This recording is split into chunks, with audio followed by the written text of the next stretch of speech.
الحمدللہ رب العالمین والعاقبۃ للمتقین والصلاۃ والسلام علی رسولہ النبی الکریم اما بعد فاعوذ باللہ من الشیطان الرجیم بسم اللہ الرحمن الرحیم۔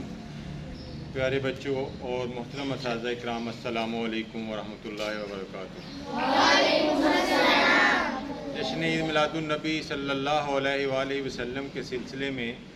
آج مارننگ اسمبلی ہو رہی ہے اس ٹاپک پہ، تو میں چھوٹی سی بات آپ سے کروں گا نبی پاک صلی اللہ علیہ وسلم کی سیرت کے حوالے سے اور ہمارے عمل کے حوالے سے۔ ہم بڑی خوش قسمت امہ ہیں بحیثیت مسلمان کہ نبی آخر الزمان حضرت محمد مصطفیٰ احمد مجتبیٰ صلی اللہ علیہ وآلہ وسلم ہمارے پیروکار ہیں، ہم ان کے ماننے والے ہیں، اور ان کے متعلق اللہ رب العزت قرآن پاک میں فرماتے ہیں کہ بے شک نبی پاک صلی اللہ علیہ وسلم کی ہستی آپ کے لیے بہترین نمونہ ہے۔ یعنی آپ اگر چاہیں کہ زندگی میں کامیاب ہوں، اگر مسلم امہ جو ہے وہ زندگی میں کامیاب ہونا چاہتی ہے،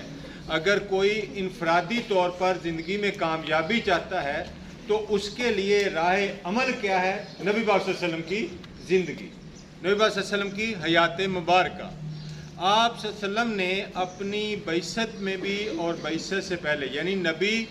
ڈکلیئر ہونے سے پہلے بھی، اب تو یہ تو پیدائشی طور پر نبی، لیکن ڈکلیئر ہونے کے پہلے، نبوت سے پہلے بھی اور نبوت کے بعد بھی، آپ کی زندگی عرب کی اس سرزمین پر جہاں جنگ و جدل عام تھا، جہاں بے رہروی عام تھی، یہاں یہ روایت تھی کہ بچیوں کو زندہ درگور کر دیا جاتا تھا، یہاں کئی سال تک چھوٹے چھوٹے معاملات پہ جنگیں چلتی تھیں، جہاں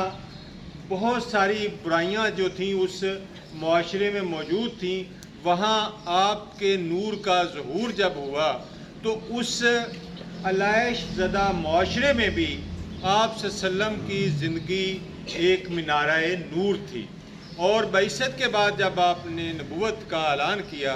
اس کے بعد کی جو زندگی ہے آپ صلی اللہ علیہ وسلم کی، وہ تو پھر آپ کے مصائب و آلام کی ایک داستان ہے کہ اس زندگی میں آپ نے جنگیں لڑیں، امن کے دوران لوگوں کو تبلیغ کی، جنگ کے دوران معاہدے کیے، آپ صلی اللہ علیہ وسلم نے ایک بہترین سپہ سالار کے طور پر، آپ صلی اللہ علیہ وسلم نے ایک بہترین گھر کے سربراہ کے طور پر، ایک بہترین مملکت کے سربراہ کے طور پر، ایک مذہبی رہنما کے طور پر، ایک بین الاقوامی سطح کے رہنما ہونے کے ناطے آپ صلی اللہ علیہ وسلم کی زندگی ایک بہترین نمونہ ہے۔ آپ نمونہ حیات جو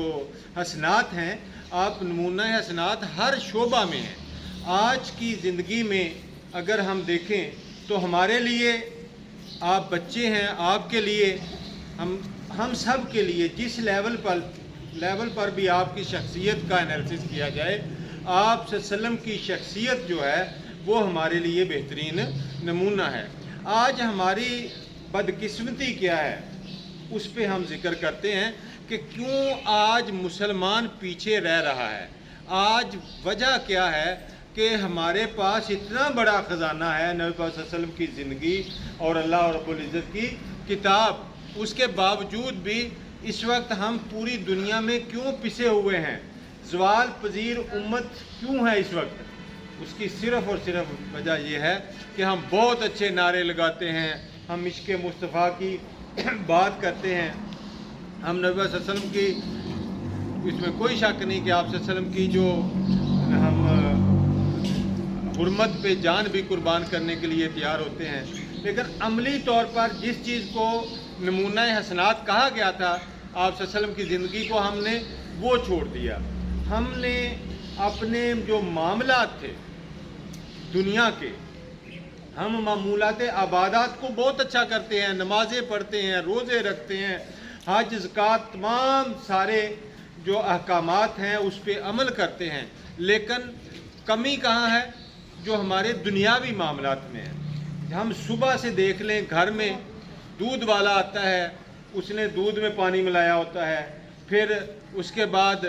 اگر آپ بازار میں سے کوئی چیز لیتے ہیں اس میں ناجائز منافع خوری ہوتی ہے، پھر بچوں کی کھانے کی آپ کوئی چیز لیتے ہیں، اس کھانے کی چیز میں ملاوٹ ہوتی ہے، ایون کہ آپ ایک ریڑھی والے سے لے کر ایک بڑے تاجر تک ہر بندہ جو ہے اس کی جو رگوں میں خون ہے وہ بے ایمانی کا دوڑ رہا ہے، اور اس بے ایمانی کی وجہ سے ہماری تذلیل ہو رہی ہے، ہم آگے نہیں بڑھ رہے، اور اس وقت اسی وجہ سے پوری دنیا میں اس بے عملی کی وجہ سے اور بد عملی کی وجہ سے ہماری جو ہے رسوائی ہو رہی ہے۔ جو ہمارے نبی صلی اللہ علیہ وسلم کے احکامات جو ہماری روایات تھیں، وہ جن لوگوں نے، وہ مسلمان معاشرہ ہے یا غیر مسلم معاشرہ ہے، جس معاشرے نے بھی نبی صلی اللہ علیہ وسلم کی تعلیمات اور جو اسلامی روایات تھیں ان کو اپنایا، وہ کامیاب ہو گئے۔ اسلام جو ہے وہ اسلام مسلمانوں کے بہترین طرز عمل کی وجہ سے پھیلا ہے۔ جب عرب کے تاجر دنیا کے مختلف ملکوں میں جاتے تھے تو ان کا لوگ انتظار کر رہے ہوتے تھے، کس وجہ سے کہ ان کے مال میں ملاوٹ نہیں ہے، کس وجہ سے کہ ان کے مال میں دو نمبری نہیں ہے، کس وجہ سے کہ وہ جھوٹ نہیں بولتے، مال بیچنے کے لیے دغا بازی نہیں کرتے، غلط بیانی نہیں کرتے۔ اس لیے جب بھی مسلمان تاجر کسی جگہ جاتے تو ان کا مال فوراً بک جاتا، اور وہی اس وقت یہ ہوٹل اور ہاسٹل وغیرہ تو تھے نہیں، وہ لوگ جہاں ٹھہرتے، لوگ ان کے حسن اخلاق اور حسن معاشرت جو دونوں تھے ان سے متاثر ہو کے اسلام قبول کر لیتے، اور اس طرح اسلام عرب سے نکلا عجم تک پھیل گیا۔ کس وجہ سے؟ مسلمان کے کردار کی وجہ سے۔ آج بھی اگر ہماری کردار کی جو بدعملی ہے اس وجہ سے ہماری رسوائی ہے، تو ضرورت اس وقت اس بات کی ہے کہ ہم اپنے کردار کو، اپنی اخلاق کو اس سانچے میں ڈھالیں جو نبی صلی اللہ علیہ وسلم کی شخصیت کا احاطہ ہے، جس کے لیے اللہ رب العزت نے فرمایا ہے کہ بے شک نبی پاک صلی اللہ علیہ وسلم کی ہستی آپ کے لیے بہترین نمونہ ہے۔ اس نمونے کو ہم اپنے عملی زندگی میں نافذ کریں۔ جس دن مسلمانوں نے، امہ نے آپ صلی اللہ علیہ وسلم کی زندگی کو عملی طور پر اپنے اوپر نافذ کر لیا، معاشرت جو تھی اپنی ٹھیک کر لی، لوگوں سے لین دین ٹھیک کر لیا، اپنے کاروبار سے بے ایمانی ختم کر دی، اپنے جو فرائض منصبی ہیں اس سے صحیح انصاف کیا، جس دن پڑھانے والے نے پوری ایمانداری کے ساتھ پڑھانا شروع کر دیا، آفس میں کام کرنے والے نے پوری تندہی کے ساتھ اپنے آفس آورز میں کام کیا، جس دن تاجر نے ایمانداری کے ساتھ سودا بیچا، جس دن مزدور نے ایمانداری کے ساتھ اپنے جو مزدوری ہے اس کا حق ادا کیا، تو یہ معاشرہ جو ہے انشاءاللہ ایک عظیم معاشرہ بنے گا۔ وما علینا الا البلاغ۔